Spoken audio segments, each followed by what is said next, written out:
রাজ্যে লোকসভা ভোটের প্রস্তুতি শুরু। কমিশনের ফুল বেঞ্চ আসছে বৃহস্পতিবার। আজ নির্বাচন কমিশনের সিইওর বৈঠকে ডিএম এডিএমদের সঙ্গে। অরূপ দত্ত টেলিফোন লাইনে রয়েছেন আমাদের প্রতিনিধি। অরূপ, অর্থাৎ রাজ্যে লোকসভা ভোটের প্রস্তুতি শুরু। লোকসভা ভোটের প্রস্তুতি হিসেবেই যে ফুল বেঞ্চ আগামী বুধবার দিন রাত্রে তারা আসছেন কলকাতা, এবং বৃহস্পতিবার ও শুক্রবার দুদিন অর্থাৎ 3 দিনের সফরে দুদিন তারা বৈঠক করবেন। প্রথম দিনের যে বৈঠক সেটা জেলা শাসকদের সঙ্গে বৈঠক এবং এসপিদের সঙ্গে বৈঠক। অন্যদিকে শুক্রবার সমস্ত রাজ্যের নির্বাচনের দায়িত্বে থাকা যে সমস্ত নোডাল অফিসার আছেন তাদের সঙ্গে বৈঠক করবেন। সুনীল অরোরা এবং অশোক লাভাসা, এই যে দুই মুখ্য নির্বাচন কমিশনার, তাদের নেতৃত্বে এই প্রতিনিধি দল আসছে। ফলে তার সেই বৈঠকের প্রস্তুতি হিসেবেই আজকে এখানে কলকাতায় বৈঠক হচ্ছে, এবং মুখ্য নির্বাচনী আধিকারিকের সঙ্গে যে বৈঠক, সেই বৈঠকে মূলত যেটা যে প্রস্তুতি কতটা কোন জায়গায় দাঁড়িয়ে রয়েছে সেই বিষয় নিয়ে জেলা প্রশাসনের কাছ থেকে তারা বিধিবদ্ধভাবে তথ্য এবং তাদের বক্তব্য তারা নথিভুক্ত করবেন। ধন্যবাদ অরূপ। আমাদের সঙ্গে টেলিফোন লাইনে ছিলেন অরূপ দত্ত।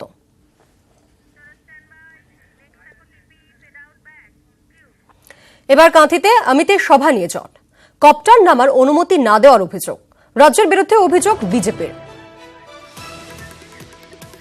সুজিত ভৌমিক রয়েছেন আমাদের সঙ্গে টেলিফোন লাইনে। সুজিত, ঠিক কোথায় কোথায় জট রয়েছে অমিতের সভা নিয়ে? অমিতের সভার যে জট মূলত হেলিকপ্টার নামা নিয়ে, কারণ অমিত শাহ যে হেলিকপ্টার নামবেন যে মাঠে যেখানে সভা হচ্ছে তার পাশেই যে মাঠ, সেই মাঠে নামা নিয়ে জটিলতা, এবং এই যে নামার ক্ষেত্রে প্রশাসন অনুমতি দিচ্ছে না বা বাধা দিচ্ছে এমন অভিযোগ তুলছেন বিজেপি নেতৃত্ব। এবং সেই অভিযোগের পরিপ্রেক্ষিতে পুলিশ, কিন্তু পূর্ব মেদিনীপুর জেলা পুলিশ বলছেন যে জমির মালিকের একাংশ তারাই নামতে বাধা দিচ্ছে, তাই তাদের অনুমতি ছাড়া তাদের এই অনুমতি দেওয়া যাবে না হেলিকপ্টার নামার ক্ষেত্রে। এবং সেক্ষেত্রে যাদের জমির মালিক তাদের অনুমতি না থাকার কথাই যখন প্রশাসন বলছে, তখন কিন্তু বিজেপি নেতৃত্ব অর্থাৎ মুকুল রায় সমেত যারা ঘটনাস্থলে এসেছেন তারা কিন্তু অভিযোগ করছেন যে শাসক দল তার প্রশাসনকে কাজে লাগিয়ে এই কাজ করছে, অর্থাৎ অমিত শাহ যাতে সভায় যোগ দিতে না পারেন, সেক্ষেত্রে হেলিকপ্টার যাতে না নামতে পারে, সে ব্যাপারেই তারা কিন্তু যে প্রশাসনকে কাজে লাগিয়ে শাসক দল তৃণমূল এই কাজ করছে। সব মিলিয়ে একটা জটিলতা তৈরি হয়েছে। তারই মধ্যে প্রচারে নেমে বিজেপি কর্মীরা মার খাচ্ছেন। অমিত শাহের প্রচারে নেমে, অমিত শাহের সভা আগামীকাল, আজকে প্রচারে নেমে বেশ কয়েকজন মারধর খেয়েছেন, তারা ভগবানপুর হাসপাতালে ভর্তি রয়েছে এমনও অভিযোগ উঠছে। অর্থাৎ আগামীকালের কাঁথির যে সমাবেশ অমিত শাহের, সেই সমাবেশকে কেন্দ্র করে রীতিমতো বলা যায় যে বাকযুদ্ধ একদিকে শুরু হয়েছে, অন্যদিকে নিজেদের মধ্যে যে বিতর্ক সেটাও কিন্তু শুরু হয়েছে।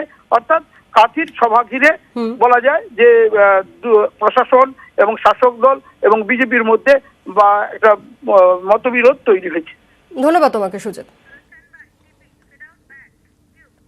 ভেঙে পড়ল যুদ্ধ বিমান। উত্তরপ্রদেশের কুশীনগরে ভেঙে পড়ল জাগুয়ার। প্রাণ বাঁচাতে প্যারাশুটে ঝাঁপ পাইলটের। ভেঙে পড়ল যুদ্ধ বিমান। উত্তরপ্রদেশের কুশীনগরে ভেঙে পড়ল জাগুয়ার। প্রাণ বাঁচাতে প্যারাশুটে ঝাঁপ পাইলটের। নমস্কার, দেখছেন নিউজ 18 বাংলা। আপনাদের সঙ্গে রয়েছে আমি পায়েল। পাক চক্রে বাংলায় প্রতারণা। হাওলায় 55 লক্ষ টাকা পাকিস্তানে। লোকাল এজেন্টরা 55 লক্ষ টাকা দেয়। দফায় দফায় জেরায় শিকার ধৃত দুজনের।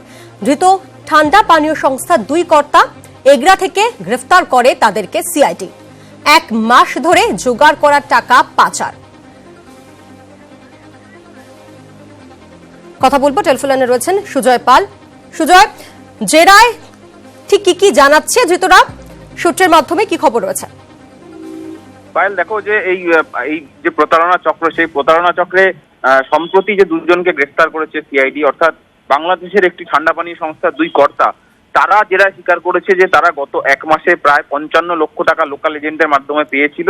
সেই টাকা তারা কোথায় কোথায় পাঠিয়েছিল সেই বিষয়ে এখন তদন্ত করছে। তবে সিআইডি যেটা প্রাথমিকভাবে মনে করছে, এই টাকা বাংলাদেশের মাধ্যমে দুবাই হয়ে সেই টাকা পাকিস্তানে পাঠানো হয়েছে, এমনটাই মনে করছে সিআইডি।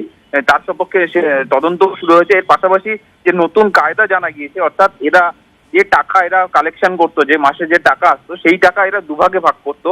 দুভাগে ভাগ করার পর একটি টাকা যেত এদের যে মল্লিক বাজারে লোকাল এজেন্ট ছিল, যে টাকা পাচারের ক্ষেত্রে অন্যতম গুরুত্বপূর্ণ পান্ডা, সে অর্ধেক টাকা গাড়ির পার্টসে কনভার্ট করতো এবং বাকি টাকা নগদে পাঠাতো। দিল্লিতে এদের এক এজেন্ট রয়েছে উমর নামে, যে ইতিমধ্যে গ্রেফতার হয়েছে এই চক্রে, তার কাছে পাঠাতো। সে সেই টাকা দিল্লি থেকে দুবাইতে পাঠাতো এবং সেই গাড়ির স্পেয়ার পার্টস দিত।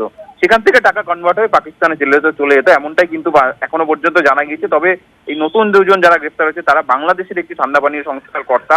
সেক্ষেত্রে বাংলাদেশের কোনো যোগাযোগ রয়েছে বলে কিন্তু প্রাথমিকভাবে সিআইডি মনে করছে। সেই সূত্রে কিন্তু তদন্ত শুরু হয়েছে। পায়েল, ধন্যবাদ তোমাকে।